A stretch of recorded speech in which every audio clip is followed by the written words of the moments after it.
Hello students, how are you all? I hope you all are fine. तो मैं इतनी expectation रखता हूँ आपसे कि आपने वो पहले के 2 वीडियो लेक्चर्स देख लिए हैं, समझ लिए हैं, ठीक है। अगर आपको किसी को भी उनमें डाउट है तो आप पूछ सकते हो। ओके, तो अब तक हमने क्या क्या पढ़ा था? Basic introduction related to partnership, then उसके characteristics, about the partnership deed, उसके फ्यू पॉइंट्स डेट के अंदर जो कवर होते हैं, then about the how to distribute the profit और loss if the ratio is not given और if anything is not mentioned in the question, तो फिर क्या करना है उसके अंदर? तो इक्वल बेस पे प्रॉफिट को डिस्ट्रीब्यूट करना है। और अगर थोड़ा ट्विस्ट करके आपको रेशियो के बारे में क्वेश्चन के अंदर दिया हुआ है तो उस वक्त क्या करना है, तो वो हमने अब तक पढ़ लिया है, ठीक है, कि परसेंटेज, रेशियो, इक्वल, प्रॉफिट को डिस्ट्रीब्यूट कैसे करना है। दैट एटलीस्ट इतना आपको समझ में आ गया कि अगर आपको प्रॉफिट दिया हुआ है तो इन बिटवीन द पार्टनर्स उसको इक्वल बेस पे या फिर जैसे भी क्वेश्चन में बोला गया है on the basis of ratio or on the basis of percentage, we will have to calculate the each profit of for the each of the partner, right? इतना समझ में आ गया। अब थोड़ा आगे देखते हैं। एक बात बताओ,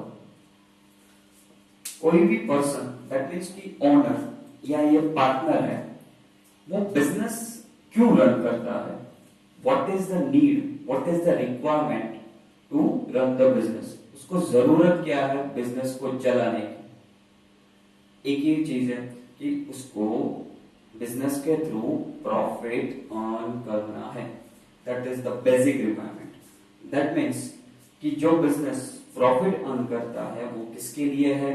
उसके ओनर या फिर पार्टनर के लिए है, राइट? इतना समझ में आ गया कि जो भी बिजनेस प्रॉफिट कर रहा है that is only for the it's partner और फॉर द ओनर। फिर दूसरी चीज, हमने 11th के अंदर आपने और बिजनेस स्टडीज ओसी के अंदर आपको एक बेसिक चीज भूल गई होगी, नहीं बोली तो आप समझ लीजिए कि ये जो owner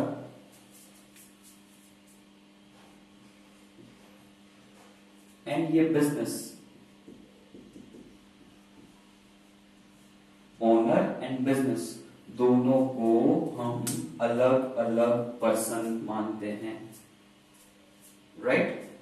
for us owner is a different person and business is a artificial person, right?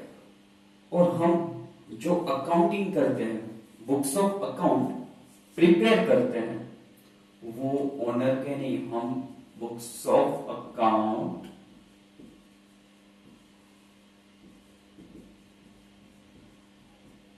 Business के प्रिपेयर करते हैं। We prepare, we make the books of account for the business only, not for the owner. हम business की books में accounting करते हैं, right? इतना समझ लेना। ओके, अब रही बात प्रॉफिट की। जो ये प्रॉफिट ऑन हुआ बिजनेस को, वो प्रॉफिट किसके पास जाएगा? वो बिजनेस के ओनर के पास। किसके पास जाएगा? ओनर के पास। हम यहां पे पार्टनर भी बोल सकते हैं। कौन सा word? We can use word partner. Okay sir, तो बिजनेस के बुक्स ऑफ अकाउंट के अंदर ये ओनर या फिर पार्टनर का अकाउंट होना चाहिए ना? क्यों? आपको प्रॉफिट उसको देना है। हाँ सर है। ओनर का अकाउंट मतलब कौन सा अकाउंट हुआ? Capital account, right? ओनर का अकाउंट मींस हुज अकाउंट, मतलब उसका अकाउंट क्या है बिजनेस के बुक्स के अंदर? Capital account. That means whatever the profit business earns, it's directly credited to the capital account, वो कैपिटल में जाके क्या होता है, क्रेडिट कर देते हैं, उसको क्या कर देते हैं, क्रेडिट करते हैं। दैट मीन्स जब प्रॉफिट अर्न होता है, प्रॉफिट होता है, तो कैपिटल की बैलेंस वो इंक्रीज होती है, बढ़ती है।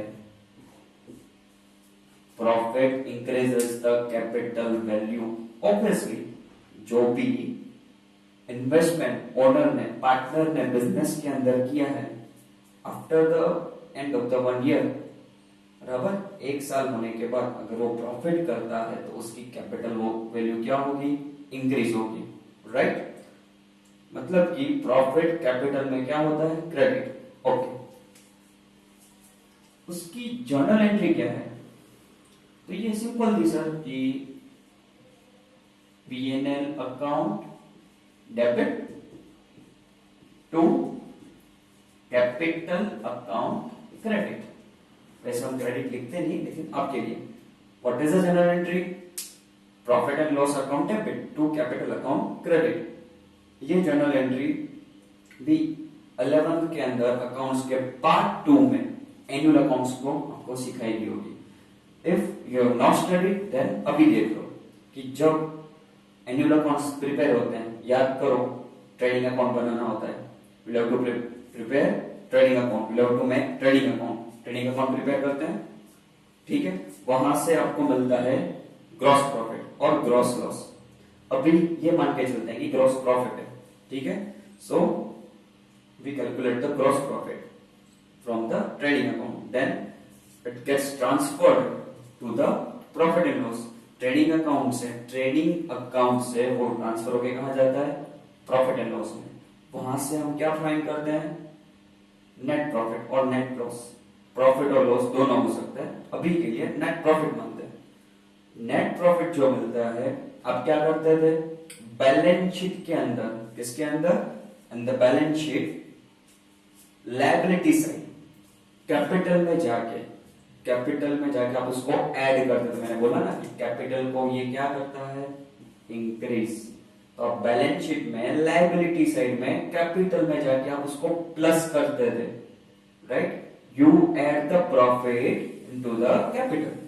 दैट मींस कि आप ये कर रहे हो, PNL account debit, capital account credit. Okay sir, ये तो समझ में 11th में अंदर किया था।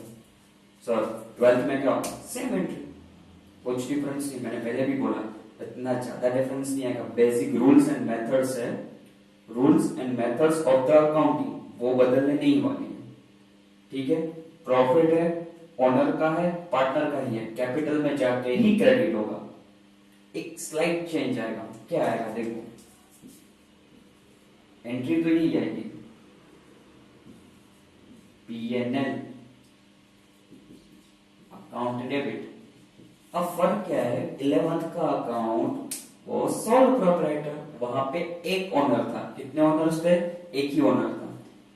12th में अभी हम जो अकाउंटिंग सीख रहे हैं, right, what we are learning right now, it's about the partnership form. Partnership form के अंदर there are more than 2 owners whom we call a partner। 2 से ज्यादा पार्टनर होते हैं, अभी मान लो कि 3 है।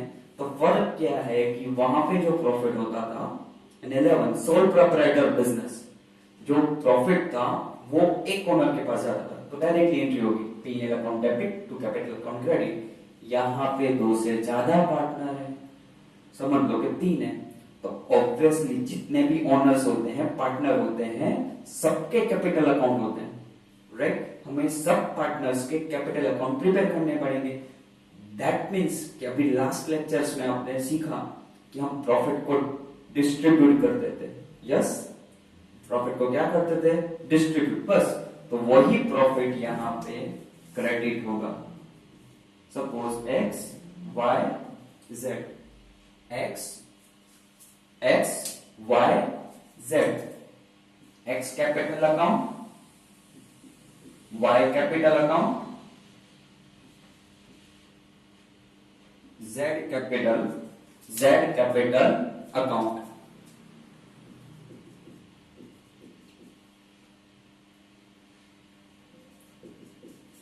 तो PNL account debit X capital account, Y capital account, Z capital account. तो ये तीनों में प्रॉफिट क्रेडिट होगा। फर्क ये इतना फर्क है। यहाँ पे एक ओनर तो एक के कैपिटल में, यहाँ पे 3, 4, 5 whatever the number of the partners, not more than 50 से ज्यादा, तो उसके कैपिटल में क्या होगा? क्रेडिट। सर क्रेडिट मतलब अमाउंट क्या होगी? हमने सीखा ना कि जो प्रॉफिट हम कैलकुलेट करेंगे उसको डिस्ट्रीब्यूट करना है परसेंटेज या फिर रेशियो में। अभी मैंने एक चीज बोली ड्यूरिंग द लेक्चर कि ट्रेडिंग अकाउंट होगा, then P&L account, right. Partnership form के अकाउंटिंग के अंदर उसके जब एनुअल अकाउंट्स बनाएंगे तो एक अकाउंट ज्यादा बनता है जिसको हम बोलते हैं P&L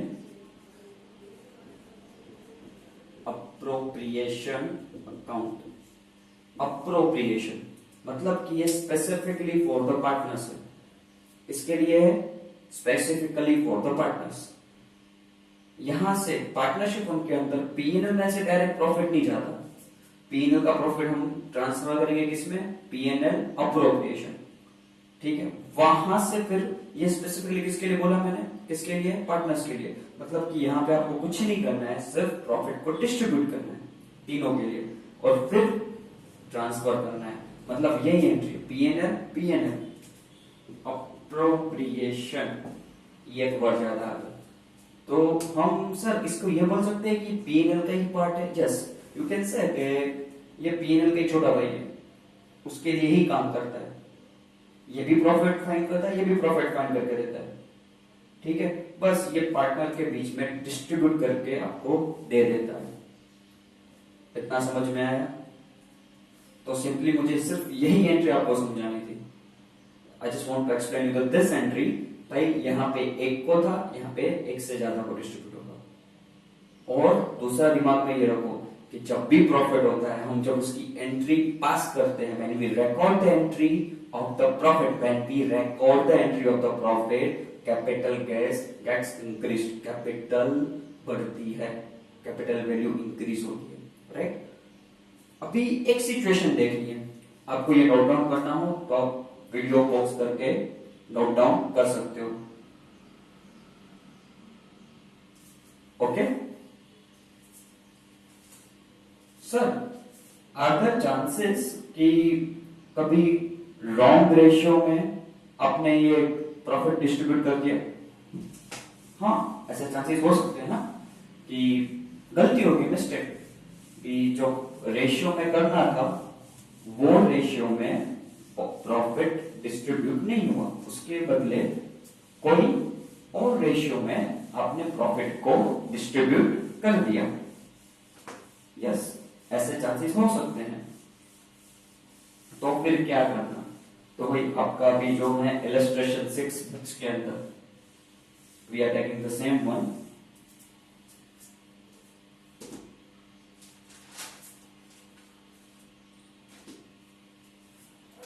There are 3 partners, M, H, and R,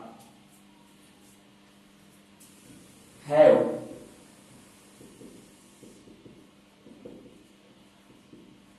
distributed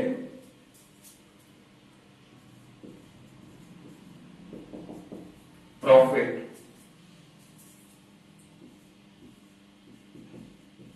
of the firm of rupees 1,89,000 in equal proportion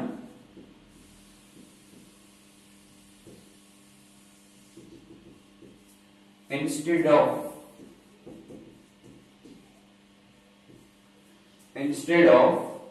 distributing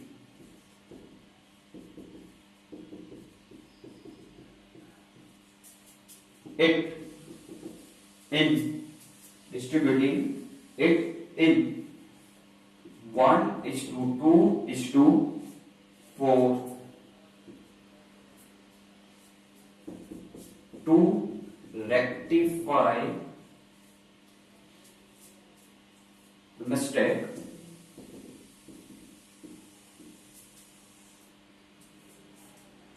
what treatment will be given to the capital account? ठीक है, अभी यहां पे आंसर के लिए जगह चाहिए. व्हाट इज द क्वेश्चन कि भाई ये 3 पार्टनर्स हैं, ठीक है, उन्होंने फर्म का प्रॉफिट 1,89,000 था. How much profit was there? 1,89,000. उसको इक्वल प्रोपोर्शन में डिस्ट्रीब्यूट कर दिया प्रॉफिट को, ऑलरेडी डिस्ट्रीब्यूटेड. और करना कौन से में था? 1:2:4. मतलब कि ये करेक्ट है ये वाला, और ये इक्वल इनकरेक्ट है. मतलब हुआ क्या है, ट्रेडिंग अकाउंट बन गया होगा, पीएनएल भी बन गया होगा, प्रॉफिट भी कैलकुलेट हो गया, और इक्वली डिस्ट्रीब्यूट भी कर दिया भाई साहब ने. जो भी अकाउंटेंट होगा उसने डिस्ट्रीब्यूट कर दिया.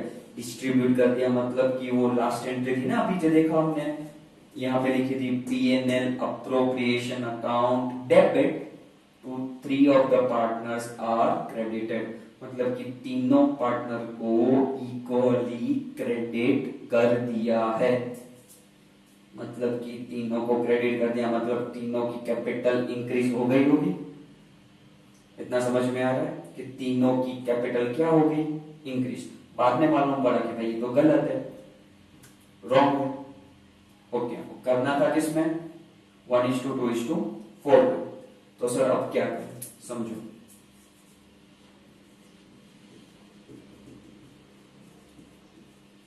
Particulars MHR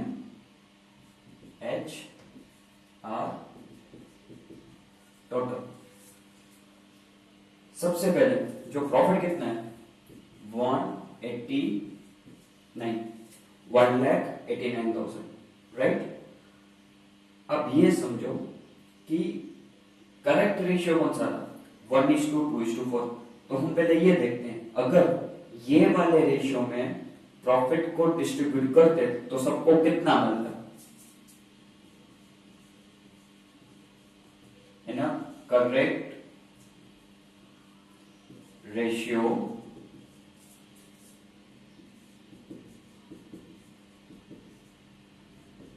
distribute profit 1:2:4.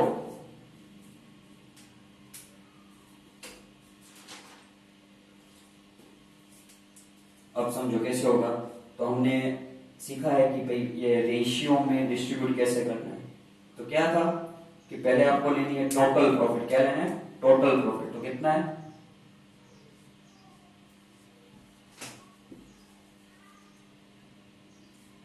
1,89,000. फिर स्पेसिफिक पार्टनर का रेशियो, तो एम का कितना है? 1. फिर टोटल,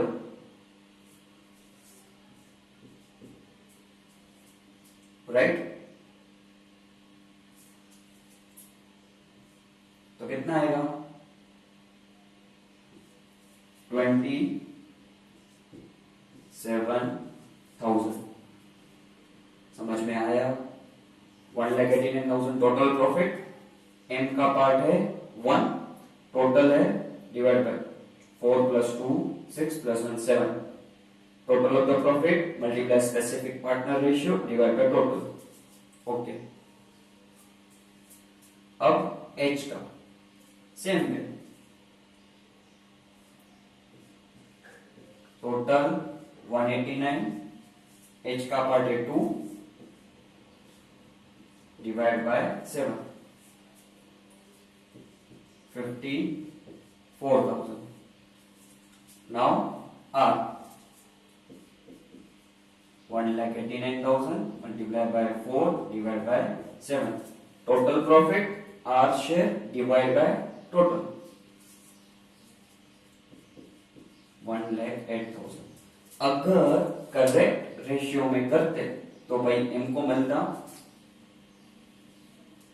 27, H को मिलता 54, R को मिलता 1,08,000 अगर करेक्ट में जाते हो। अब देखते हैं इनकरेक्ट के हिसाब से कितना होगा, 1,89,000, वही 189 उसको डिस्ट्रीब्यूट करना है, बट इन करेक्ट रेशियो वो क्या है, 1:1:1 इक्वल है ना, मतलब कि तीनों को क्या मिलेगा, इक्वल। तो ये तो बहुत इजी है सर, ये 189 है, इसको डिवाइड बाय क्या कर दो 3, 189 को डिवाइड बाय क्या कर दो 3, सबको इक्वल आ जाएगा। That means 63,000 63,000 63,000। अब समझो, पार्टनरशिप फॉर्म के अकाउंटेंट ने ये इनकरेक्ट रेशियो में प्रॉफिट को डिस्ट्रीब्यूट कर दिया है, already credited the capital account in this ratio. अभी कैपिटल को क्रेडिट कर दिया, मतलब कि कैपिटल इंक्रीज हो गई है, कौन से रेशियो में, ये वाले रेशियो में, मतलब कि M की, H की, R की कैपिटल ऑलरेडी इंक्रीज हो गई है with the value 63, 63, 63। Now it is around, वो हमको पता चल गया, राइट। तो क्या करेंगे हम, सर कुछ भी माइनस कर दो, क्या करो, लेस करो, क्योंकि जो गलत है, तो जो ऑलरेडी क्रेडिटेड है, ऑलरेडी इंक्रीज हो गई है, उसको क्या करो, डिक्रीज, मतलब कि माइनस करो। ठीक है, ये हम करेंगे माइनस। फिर क्या करना है, जो करेक्ट है वो क्रेडिट होनी चाहिए, जो नहीं हुई है, it should be but it is not done, तो उसको क्रेडिट करो मतलब कि उसको इंक्रीज करो, राइट। तो ये वाला पोर्शन प्लस प्लस प्लस, ठीक है। तो ये दो बार करना, इससे से क्या करते हैं, नेट इफेक्ट ले लेते हैं। क्या करते हैं, net effect, take the difference,